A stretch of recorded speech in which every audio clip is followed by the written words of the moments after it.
Hello everyone, Pulse here, and I want to welcome you to the fantastically crafted cube world.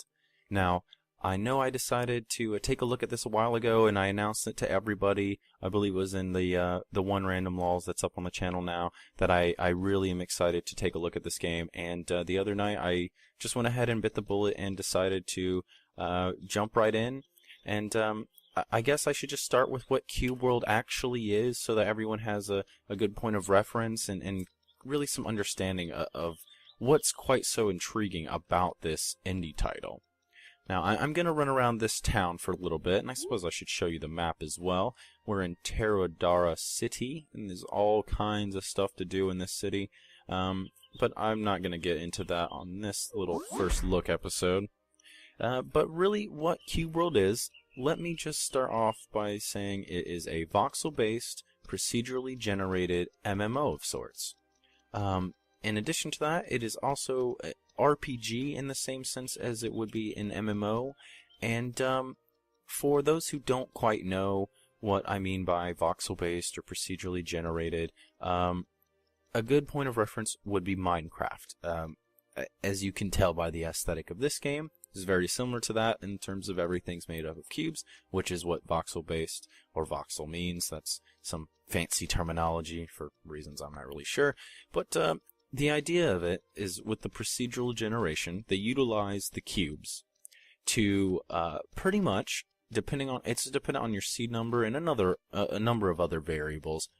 The world is crafted by itself, and then you can go venture into the world, and every time you kind of switch servers that has a different set of numbers behind the background, you will actually have another world to sort of explore and enjoy and really get into and really find all the intricacies of that world. And every time you change it up, the longer this is in development, obviously we'll get even more sort of variables that are added to it, be it maybe certain maps have different enemy types or different overall antagonists, or really the options are quite limitless with this idea.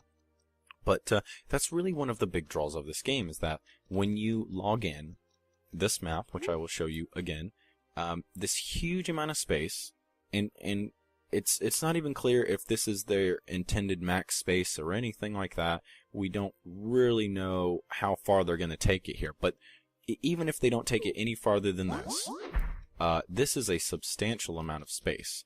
And as you can see, it's laden with towns and just every manner of landscape. And it's said that there's different biomes. I haven't seen any other biome than this, but I'm very excited to see maybe like the mountain peaks and all of this stuff. And what's even more cool and more interesting is that for a game that's procedurally generated, they have done an amazing job at faking me out and convincing me that some of these places are handcrafted, because it's actually a funny coincidence, because there's a couple games, namely a game called Cloudberry Kingdom. You might not know it, but essentially the argument is coming across that that game is also procedurally generated, but it's a different kind of game entirely. But the idea is that procedural generation cannot quite provide the same sort of environment and overall aesthetic and appeal that a handcrafted zone or building or what have you. There's some evidence there in that game that procedural generation just won't ever quite reach the level of detail, I suppose, that a handcrafted level. But this game, I don't know what kind of wizardry they're working, but look at that. There's no, I mean, I've seen some Minecraft maps that have had very weird geometry. I haven't seen anything that I've seen and I just went, wow, what in the hell is that? Everything looks like it could have been intentionally placed, and that is incredibly amazing to me.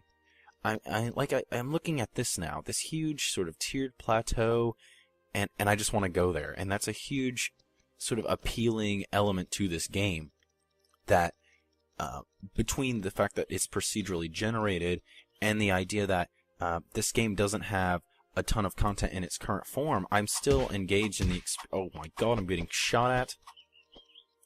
Let's try and take this, whatever the hell it is. Oh god, I overshot that horribly. Oh god. Run! Run away. Oh, I hope my bunny can survive. Shit, I hope I can survive. This is awful. What the hell were those? And why are they so scary? Okay, I need to try and get somewhere that they can't reach, because otherwise, I'm screwed. The mobs in this game are unforgiving when it comes to chasing you. Oh god, and they can shoot as well. That was scary. Do I have any... I'm very ill prepared for combat as well. I'm playing a warrior class, but I'm not sure I'm liking it very much. Oh, see, they're just gonna... Oh god, he can fly? What the hell? Spin to win. Can I kill him? Please god, let me kill him. Come on. Oh my god, that was absolutely ridiculous. Oh my lord. Well, I guess that's the first bit of combat you guys will see, is me fighting for my life. The combat in this game, now that I'm on the subject, oh god, I'm gonna kill myself, is very action-based, actually. For a game that looks like this, you would expect very slow combat, which is not the case at all. It's actually very fast-paced and engaging, and it's just, everything about this game is fairly surprising. Especially considering that it's just a two-man team, a husband and wife, doing this out of passion for games, and it's really well done. I keep saying that, and it's true every time. I'm not just throwing extra praise at a game because it's popular right now. It actually deserves every bit of praise it's getting, in my opinion. It is just absolutely brilliant. I think I'm actually gonna run back into town here. If I'm even going the right way. I am. Okay, let me see what I can do. What is this?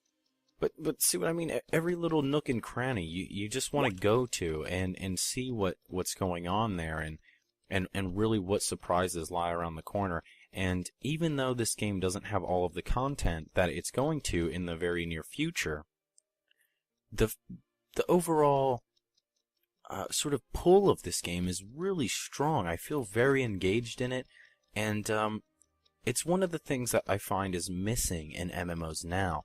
There's this sense of, from the player base, that they need incentive in the way of rewards and everything like that. In this game, in its current state at least, doesn't have very much of that at all.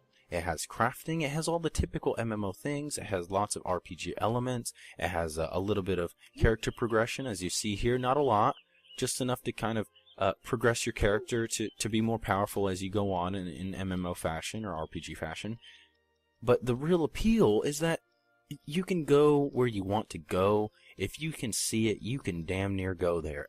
In almost every case, I haven't run into a place that if I seen up there, if I was a little bit skilled with my jumping or hang gliding, which is another thing, I guess I should go back here and show you. There's riding mounts and hand gliding and sailing and just all kinds of manner of transportation.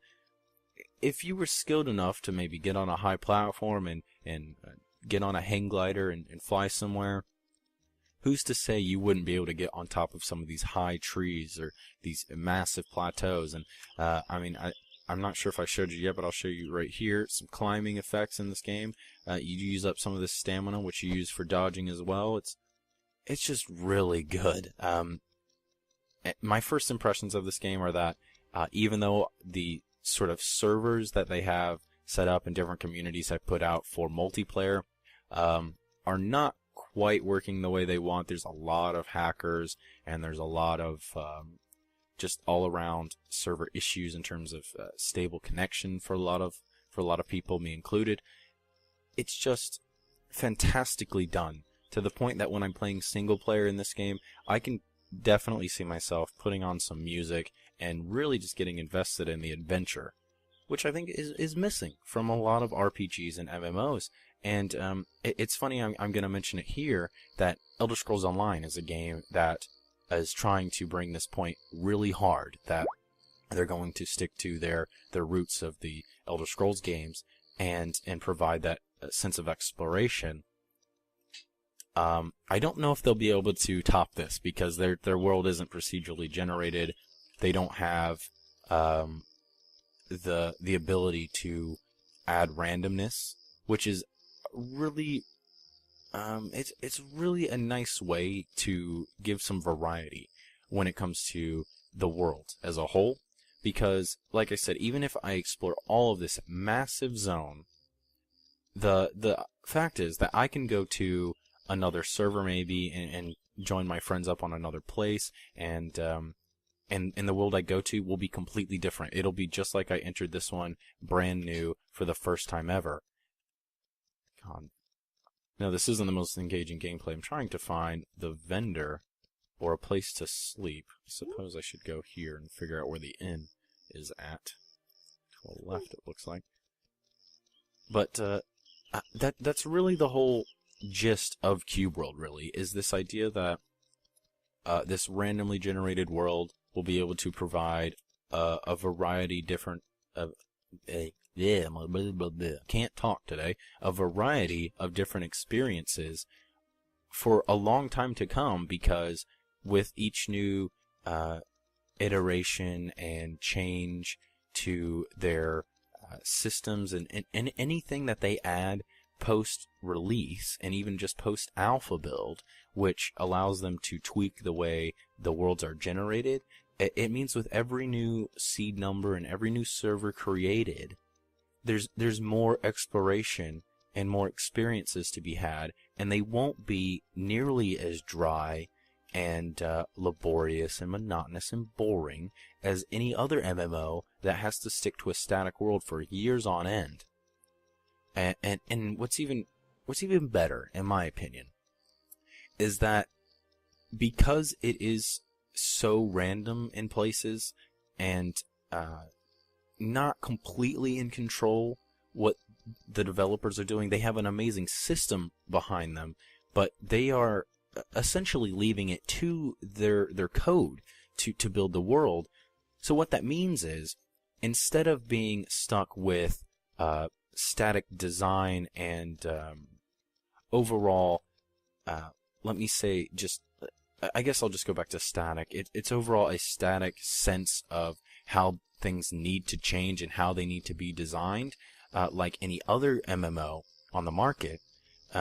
Just for example, WoW, even though they changed the mass majority, I would probably say 90% of their entire game when Cataclysm came out, the problem was that the zones were still very similar, that even though the aesthetic was changed a little bit, you explored it one time, and you could do so very quickly because of flying mounts, but I'm not even going to get into that talk right now. And it made the ideas of exploration gone. But I mean, I just went over a crest of this hill, and for goodness sake, what the hell is that over there? I just want to go there, and it has a very Elder Scrolls feel to it, to be honest. I'm just going to risk going out here. We'll see what happens. I have low health. If I die, that's fine. I will be able to show you guys the resurrection system they have in place. Owned. My number 1 skill is really overpowered.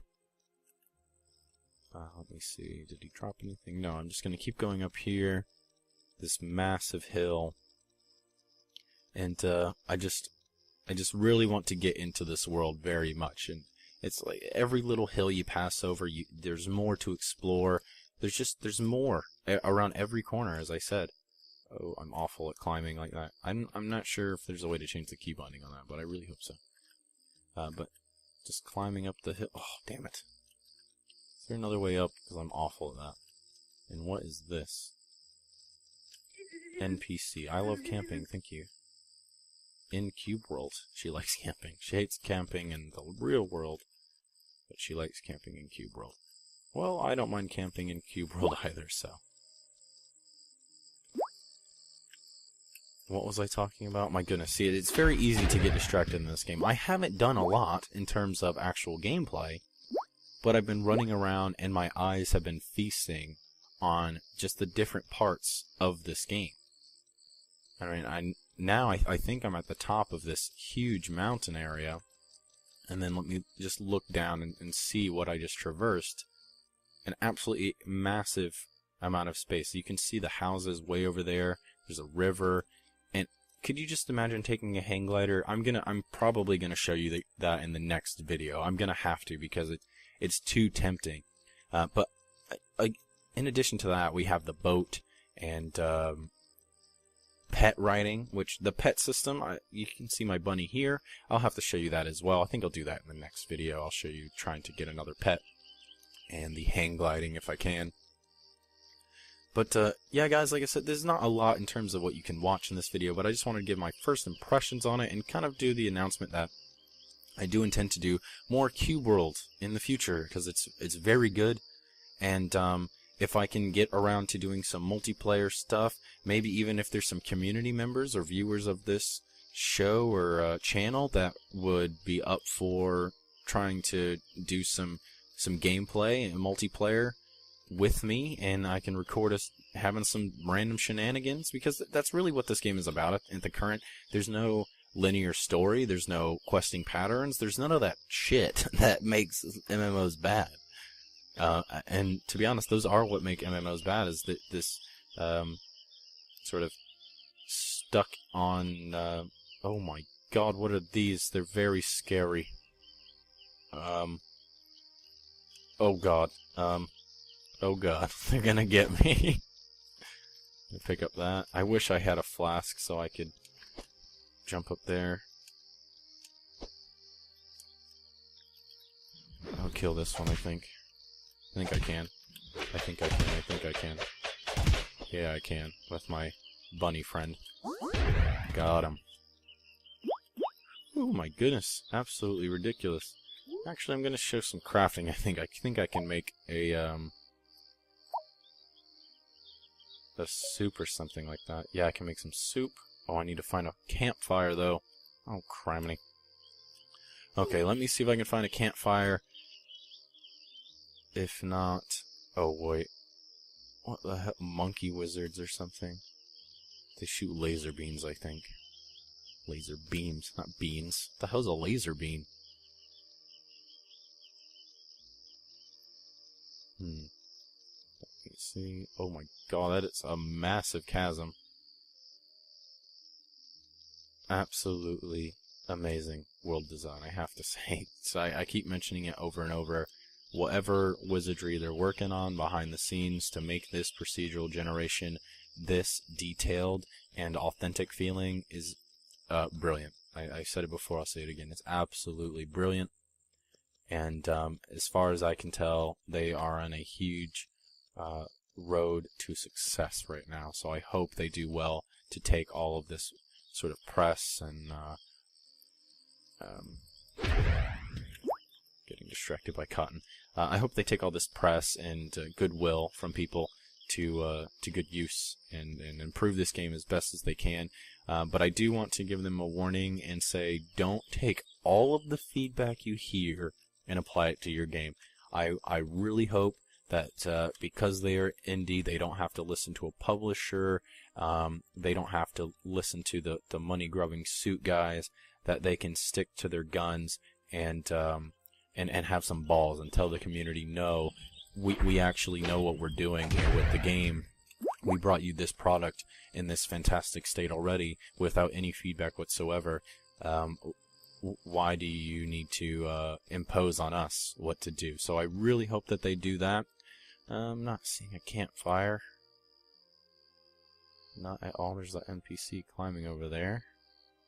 But I think I'll call it right here, guys, with this fantastic view of the world behind me in the lands of Terrodara. And we've really only scratched the surface. And like I said, there's not a lot in terms of actual gameplay here. I'm hopefully going to level up a little bit and get some more skills and armor myself a bit better, come more prepared for combat in the next video, so expect some actual gameplay. Really, guys, this has been Pulse. I want to thank you for joining me on really this first impressions announcement video of Cube World. I'm really excited to get into it, and I'd love to hear if there's some people playing, if they have any tips for me, or some server preferences, or maybe even a place that we could join up and play together, and so we can have, like I said, film some shenanigans. So again, guys, thanks for watching. Make sure to like, subscribe, comment down below on if you even care to see Cube World at all, or really anything about the channel. If you have any questions, concerns, whatever. And make sure to stick to the Nova Pulse Gaming channel for really pretty much everything gaming. Very into the indie scene, as you know, so just keep a lookout for a lot more content, especially in the coming weeks. This weekend is going to be hell. By the time you see this video, it'll probably have passed, so the days coming after this one, you should probably see a bunch of new content, because I have a lot of ideas stirring in my head, especially because there's some announcements and stuff going on this weekend that I won't be able to cover right away, so expect a lot of new content from me next week. And again, guys, thanks.